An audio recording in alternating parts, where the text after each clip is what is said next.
নমস্কার। খবরদার কথা নয়। আজকে একটা অদ্ভুত এবং পাশাপাশি মানসিক চিন্তা নিয়েই আপনাদের কাছে আসা। চিন্তাটা এই জায়গায় এখানে আবদ্ধ রাখতে চাইছি না। সেটা হচ্ছে যে দেশের বিচার ব্যবস্থা নিয়ে কি প্রশ্ন উঠবে? দেশের বিচার ব্যবস্থা কি আরো সমস্যা এবং জর্জরিত হতে চলেছে? আমরা কোথায় দাঁড়াবো? এই বিভিন্ন প্রশ্ন উঠলো। কেন উঠলো? এই কারণে উঠলো যে সম্প্রতি হোলি উৎসবের দিনই দীর্ঘ সময় চেপে যাওয়ার পরই ব্যাপারটা প্রকাশ্যে এসেছে। সেটা হচ্ছে দিল্লি হাইকোর্টের একজন বিচারপতি, তিনি বাড়িতে ছিলেন না, ওনার বাড়িতে আগুন লাগে, বাড়ির লোক ফায়ার সার্ভিসকে খবর দেয়, অগ্নি নির্বাপক কর্মীরা এসে যখন আগুন নেভাতে যান তখন ঘর থেকে বেশ কিছু কাঁচা টাকা, একদম প্রচুর পরিমাণে টাকা সেখান থেকে পাওয়া যায়। তারা দিল্লি পুলিশকে খবর দেন, দিল্লি পুলিশ এসে এই টাকা উদ্ধার করেন। বিতর্ক থাকলেও বা এ নিয়ে নানা রকম প্রশ্ন থাকলেও টাকার পরিমাণ 5 থেকে 15 কোটি টাকার মতো। সরকার বলবেন। এই নিয়ে আমাদের বিষয়টা হলো যে সাধারণ মানুষের বাড়িতে যদি এই টাকা পাওয়া যেত তাদের কি পরিস্থিতি দাঁড়াতো, বিচারপতির প্রতি বা কি সিদ্ধান্ত হলো। কিছু কিছু শব্দ আমাদের কাছেও আসছে, অদ্ভুত ইত্যাদি ইত্যাদি সিদ্ধান্তের কথা। আমরা তাই এ রাজ্যের প্রখ্যাত আইনজীবী শ্রী পুরুষোত্তম রায় বর্মনের সামনে এলাম এই প্রশ্নটা নিয়েই। পুরুষোত্তমরা, এই যে ঘটনাটা প্রকাশিত হলো অনেকটা দেরিতে হলেও প্রকাশ্যে এসে গিয়েছে, সব পেপার আবার এখনো প্রকাশ করেনি, কালকে হয়তো করবে, কারণ পার্লামেন্টে আজকে এটা নিয়ে হইচই হয়েছে। এই যে জায়গায় একজন বিচারপতির বাড়ি থেকে 10 থেকে 15 কোটি টাকা উদ্ধার হলো, এই বিষয়টাকে কি চোখে দেখছেন? এটা তো, আমি বিচার বিভাগের সাথে যুক্ত আইনজীবী, এ তো বিচার বিভাগের গভীর অসুখের ইঙ্গিত করে। একজন দিল্লি হাইকোর্টের বিচারপতির বাড়ি থেকে আমার কাছে যেটা খবর, বিভিন্ন সংবাদ মাধ্যমে যে খবর আসছে, 15 কোটি টাকা উদ্ধার করা, এবং এটা শুক্রবারের ঘটনা। ফায়ার সার্ভিসের রিপোর্টে এটা সব আছে। এটা গতকালকেই প্রকাশ্যে এসেছে। এতদিন ঘটনাটাকে ধামাচাপা দেওয়া হয়েছিল। এত ভয়ঙ্কর ঘটনা ভাবা যায় না। এতে বিচার বিভাগের উপর মানুষের আস্থা নষ্ট হওয়ার উপক্রম হবে, এবং কতটা দুর্নীতিগ্রস্ত একজন বিচারপতি হলে তার বাড়িতে 15 কোটি টাকা নগদে থাকতে পারে। এখন এটা সবটাই সংবাদ মাধ্যমে আসছে, এবং ঘটনার সত্যতা নিয়ে বিভিন্ন মহল থেকে যে খবর আসছে, সন্দেহের কোনো অবকাশ নেই। ইতিমধ্যে সুপ্রিম কোর্ট কলেজিয়াম ওই বিচারপতিকে এলাহাবাদ হাইকোর্ট, কারণ উনি মূলত এলাহাবাদ হাইকোর্টের বিচারপতি, সেখানে পাঠিয়ে দিয়েছেন, ট্রান্সফার করেছেন। এলাহাবাদ হাইকোর্টের বার অ্যাসোসিয়েশন, এলাহাবাদ হাইকোর্টের আইনজীবীদের যে সংগঠন, তারা বলেছে, খুব সঠিকভাবেই বলেছে, এলাহাবাদ হাইকোর্ট ডাস্টবিন নয়, যে কোনো আবর্জনা এনে ডাস্টবিনে ফেলে দেওয়া যাবে। তারা বলেছেন, আমি দেখলাম, এই বিচারপতিকে তারা কোনোভাবেই মেনে নেবেন না। আরেকটা প্রশ্ন হলো, একজন বিচারপতি বাড়িতে 15 কোটি টাকা নগদ পাওয়া, এটা যদি কোনো সাধারণ মানুষের বাড়িতে পাওয়া যেত, এত এনে ইডি তাকে গ্রেপ্তার করতো, একদম তার বিরুদ্ধে এফআইআর হতো। এটা যদি কোনো সরকারি আমলার বাড়িতে পাওয়া যেত, তাহলে ইডি তাকে গ্রেপ্তার করে তার বিরুদ্ধে মামলা শুরু করতো, তদন্ত বিরোধী রাজনীতিবিদ যদি কোনো রাজনীতিবিদ, বিরোধী রাজনীতি ধরো কথাই নেই, অন্য কোনো রাজনীতিবিদ হলো, মিডিয়া নিয়ে হইচই করতো, তার বিরুদ্ধে এফআইআর হতো, অ্যারেস্ট হতো, ইডি তল্লাশি হতো, তাকে জবাবদিহি করতে হতো। এই যে 15ই মার্চের ঘটনা, আজকে আমরা জানতে পারলাম, টাইমস অফ ইন্ডিয়াতে এটা বড় খবর হয়েছে। আমি হরিশ সালভে, ভারতবর্ষের একজন বিখ্যাত আইনজীবী, তার প্রতিক্রিয়া দেখলাম। হরিশ সালভে খুব কতগুলো গুরুতর প্রশ্ন তুলেছেন। আমি যে কথাগুলি বলছি, হরিশ সালভে এটা বলেছেন, যদি একজন সাধারণ মানুষের বাড়িতে এই টাকা পাওয়া যেত, এতক্ষণে তার ঠিকানা হতো কোথায়? ইডির কাস্টডি। একজন রাজনীতিবিদ, যে কোনো দলের রাজনীতিবিদ হোক না কেন, তার বাড়িতে যদি এতগুলো টাকা পাওয়া যেত, তার তার ঠিকানা তো ইডির কাস্টডি। কোনো আমলা, কোনো অর্থ দপ্তর সচিব কিংবা শিল্প দপ্তর সচিব হলে তার ঠিকানা হতো ইডির কাস্টডি। তার বিরুদ্ধে এফআইআর হতো, তাকে সাসপেন্ড করা হতো, তার বিরুদ্ধে মিডিয়া বড় বড় খবর হতো। কিন্তু বিচার বিভাগের এই ঘটনা, এটা কিন্তু বিচার বিভাগের পক্ষে একটা অত্যন্ত বেদনাদায়ক ঘটনা। তবে এটা কিন্তু এটা কিন্তু একটা বিচ্ছিন্ন ঘটনা নয়। বিচার বিভাগের মধ্যে দুর্নীতি অনেকদিন ধরেই আছে, উচ্চতর বিচার বিভাগে। এটা তারা ইঙ্গিত দিচ্ছে। নাহলে একজন বিচারপতি, হাইকোর্টের বিচারপতি, সিনিয়র মোস্ট বিচারপতি, উনি কোন সাহসে বাড়িতে 15 কোটি টাকা রাখেন? তার এই বুকের পাটারা কোথা থেকে আসে? এই 15 কোটি টাকা কিভাবে এলো, এটা কোনো ব্যাখ্যা দেওয়া যাবে না। তার একজন বিচারপতি ঘোষিত ইনকামের সাথে 15 কোটি টাকার কোনো যোগসূত্র নেই, এবং 15 কোটি টাকা ক্যাশ বাড়িতে রাখা তো অন্যায়, এটা তো আইন বিরুদ্ধ কাজ। আমি এত পরিমাণ টাকা ক্যাশ রাখতে পারি না, আমাকে অ্যাকাউন্ট করতে হবে, অ্যাকাউন্টেবল। সবটাই তো ভয়ঙ্কর কথা। এটা নিয়ে অ্যাকাউন্টেবল না দেখেই তো এটা নিয়ে, আর এটা তো কথা না, সুপ্রিম কোর্ট ট্রান্সফার করে দেওয়া এই কথা নয়, কিংবা বিচারপতিকে রেজিগনেশন করতে বলো কথা নয়। আমাদের এখন অনেকগুলো প্রশ্ন উঠছে। আমরা বিচার বিভাগের স্বাধীনতা বিশ্বাস করি। আমরা মনে করি হাইকোর্ট এবং সুপ্রিম কোর্ট একটা বিরাট অংশের বিচারপতি সৎ, এটা আমরা মনে করি। কিন্তু দুর্নীতিও প্রচন্ডভাবে বেড়েছে, এটাও অস্বীকার করা যাবে না।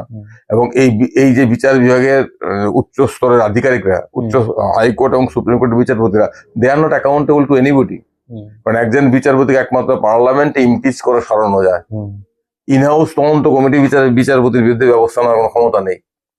আজকে কে রামস্বামীর ঘটনা উঠেছে, আপনারা জানেন যে 90-এর দশকে বিচারপতি রামস্বামীর বিরুদ্ধে সংসদ ইমপিচমেন্ট হয়েছিল।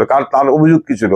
তার বিরুদ্ধে অভিযোগ ছিল বিধি বহির্ভূত ভাবে উনি তার ডাক বাংলোর জন্য খরচ করেছিলেন পাবলিক এক্সচেকার থেকে। এটা অনেকেই করেন, অনেক বিচারপতিরাই করেন, আবার অনেকেই করেন না, অনেকে আইন মেনে চলেন, আবার অনেকেই করেন।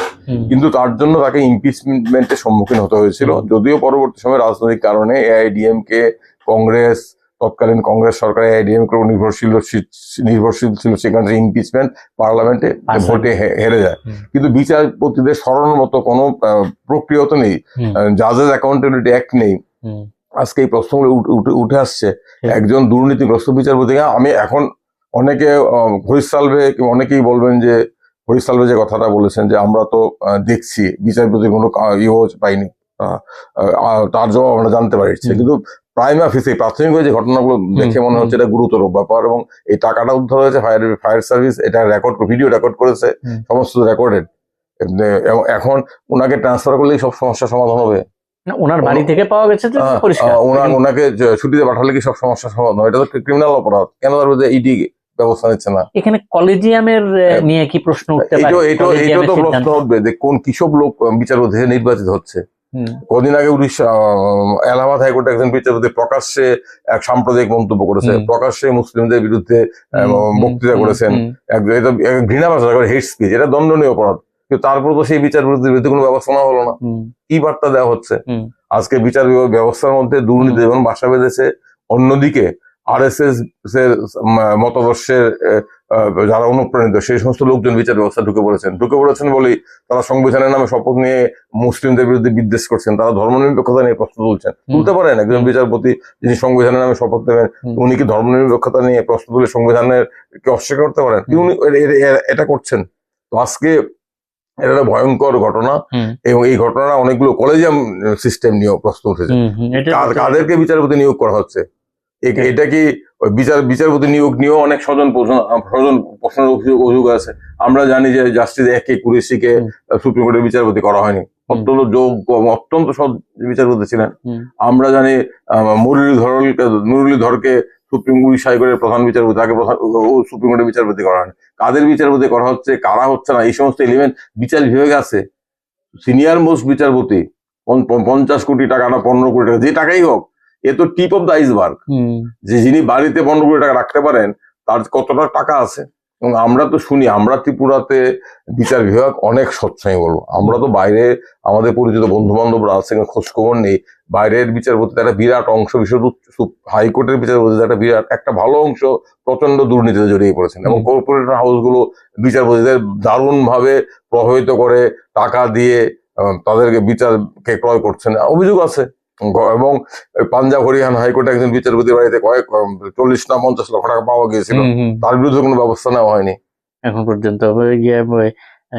ভদ্রমহিলা কি কাউর, হ্যাঁ হ্যাঁ, নির্মল কামলের বাড়িতে টাকা হ্যাঁ, পাওয়া গেছিল। হ্যাঁ। এটা অনেক বিচারপতির বাড়িতে টাকা পাওয়া যাবে যদি এটা আমি বলতে পারি, বাইরের রাজ্যগুলো অনেক বিচারপতির বাড়িতেই এইরকম টাকা পাওয়া যাবে। কারণ আমরা তো খোঁজ খবর রাখি, কানে অনেক কিছু আসে, বাইরের একটা অনেক অনেস্ট বিচারপতি আছেন, কিন্তু ডিসঅনেস্ট বিচারপতির সংখ্যা বাড়ছে।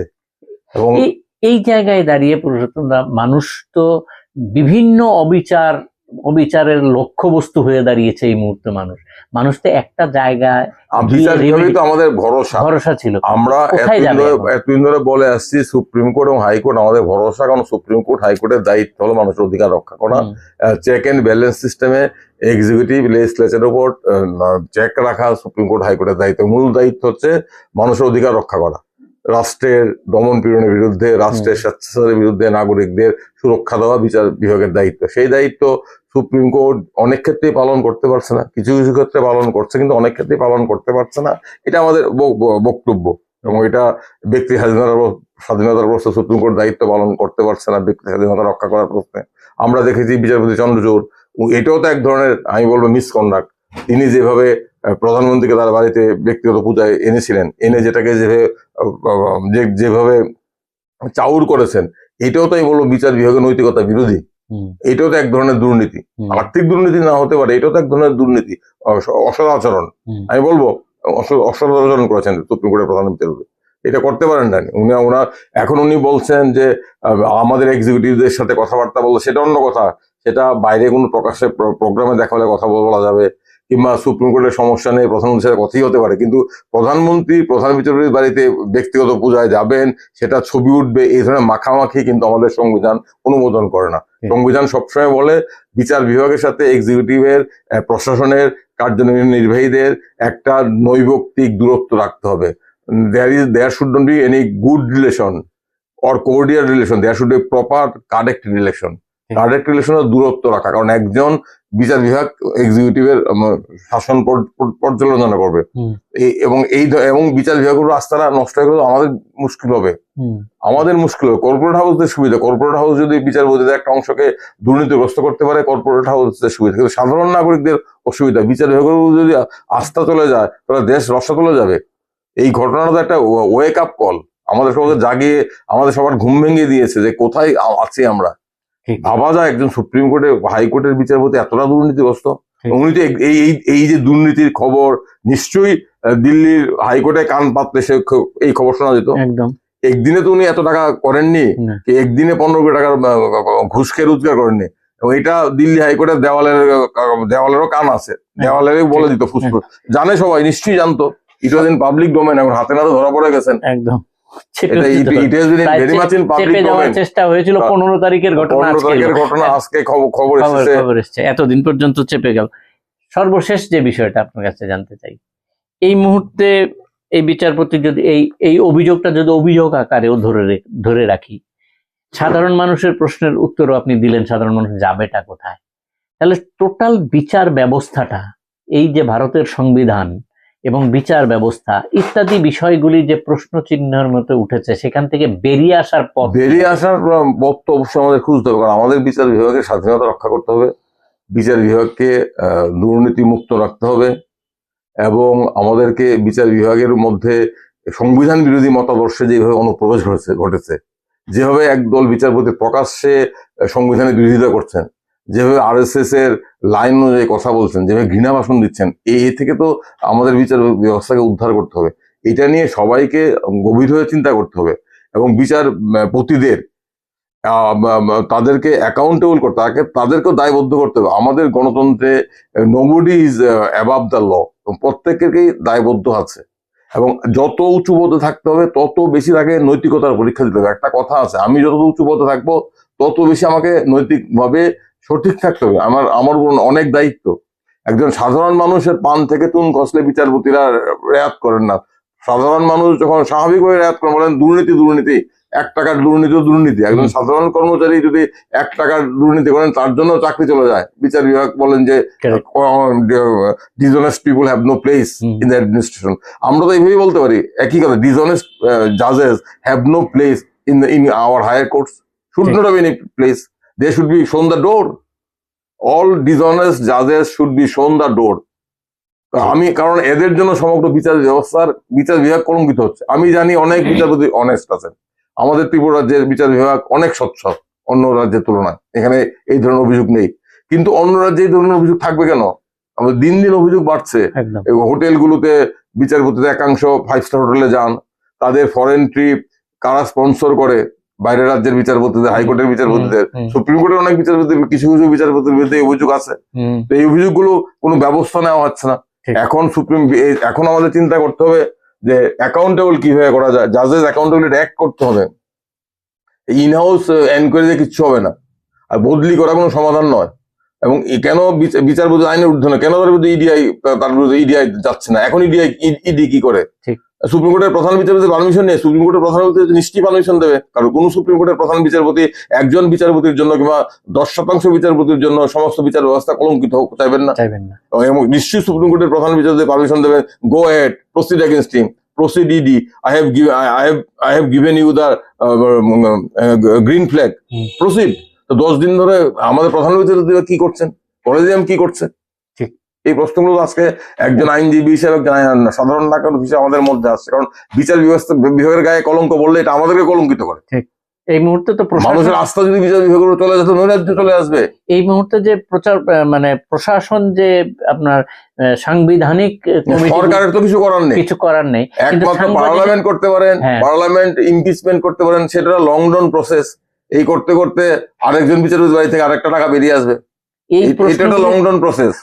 এই প্রশ্নগুলির মাঝে কি আবার এই সুযোগটা চলে আসবে সরকারের কাছে যে বিচারপতি নিয়োগের ক্ষেত্রে সরকার আবার সেই যে নির্বাচন কমিশন নিয়োগের মতো আবার একটা আমরা এটাও চাই না। আমরা বিচারপতি নিয়োগের ক্ষেত্রে সরকারের আধিপত্য কিংবা সরকারের নিরঙ্কুশ ক্ষমতা আমরা চাই না। আবার কলেজিয়াম সিস্টেমও ত্রুটি মুক্ত নয়, কলেজিয়াম সিস্টেমেরও গুরুতর সংশোধন দরকার। কলেজিয়াম সিস্টেম এমন বিচারপতিদের নিয়োগ করছে যারা এই ধরনের ঘৃণা ভাষণ দেয়, যারা এই ধরনের দুর্নীতি লিপ্ত, এবং আমরা দেখছি তো কাদেরকে নিয়োগ করছে। এটা তো অনেকটা পিঠ চুলকানোর মতো, আমি তোমাকে দেবো, আমি তোমার লোককে নেবো, তুমি আমার লোককে নেবো। কদিন আগে দেখলাম যে 12 জন জাজকে ডিঙ্গে আরেকজনকে নিয়ে আনা হলো। 12 জনকে কেন ডিঙ্গানো হলো কোনো ব্যাখ্যা নেই। আমরা সবখানে বলি ট্রান্সপারেন্সির কথা, আমরা সবখানে বলি রিজনেবল অ্যাকশন, ফেয়ারনেস, কিন্তু বিচার বিভাগের নিয়োগের ক্ষেত্রে কোনো রিজনেবল অ্যাকশন নেই। কলেজিয়াম বিবৃতি দিচ্ছে 2 লাইনের বিবৃতি। জয়মাল্য বাগচিকে কেন না হলো? উনি যদি নেওয়া হয় তাহলে উনি 1930 সনে সুপ্রিম কোর্টের বিচারপতি, প্রধান বিচারপতি হতে পারবেন। কারণ বাংলা থেকে এর মধ্যে আলতামাস কবিরের পর আর কোনো প্রধান বিচারপতি হয়নি কলকাতা হাইকোর্ট থেকে, শুধু এই 2 লাইন। কিন্তু কেন 12 জনকে সুপারসিড করা হলো? কি তার বিশেষ গুণ? এটা তো শুধুমাত্র এটাকে একটা কনসিডারেশন হবে। আমি জয়মাল্য বাগচির গুণাগুণ নিয়ে কোনো মন্তব্য করছি না, যে যুক্তিটা দেখানো হচ্ছে সুপ্রিম কোর্টের কলেজে, এটা তো এইটাই তো এক যুক্তি হতে পারে না। কে কাকে নেবে, কোন প্রধান বিচারপতির কাছে কে ভালো, কার লবির লোক কে, এগুলি তো হচ্ছে। এই কলেজিয়াম সিস্টেমও তো লবিং হচ্ছে, না হলে পুলিশে কেন নেওয়া হলো না? ঠিক, সুপারসিড করাটা তো আইনগত, পুলিশের মতো বিয়ন্ড, মানে সমস্ত রকম সন্দেহের ঊর্ধ্বে। একদম এত অনেস্ট জাজ। আমি পুলিশের অনেক রায় আমার বিরুদ্ধে গেছে, অনেক রায় নিয়ে পুলিশের সাথে আমার দ্বিমত আছে, কিন্তু he was an out and out honest man, man of impeccable integrity. তাকে নেওয়া হলো না। সুপ্রিম কোর্ট তার নামটা সুপারিশ করার সাহস করলো না এই কলেজিয়াম, কারণ কেন্দ্রীয় সরকার ডাক করবে। মুরুলিধরকে নেওয়া হলো না। অনেক যোগ্য বিচারপতিকে প্রধান সুপ্রিম কোর্টে নেওয়া হয়নি, ট্রান্সফারও করে দিয়েছে। কলেজিয়াম সিস্টেম নিয়ে অনেক প্রশ্ন উঠছে। আমরা চাইবো একটা স্বচ্ছ পদ্ধতি, যে পদ্ধতির মধ্য দিয়ে যোগ্য লোকরা নেওয়া হবে, ইন্টিগ্রিটি দেখে নেওয়া হবে, এবং তাদের সংবিধানের প্রতি তাদের আনুগত্য আছে কিনা সেটা দেখতে হবে।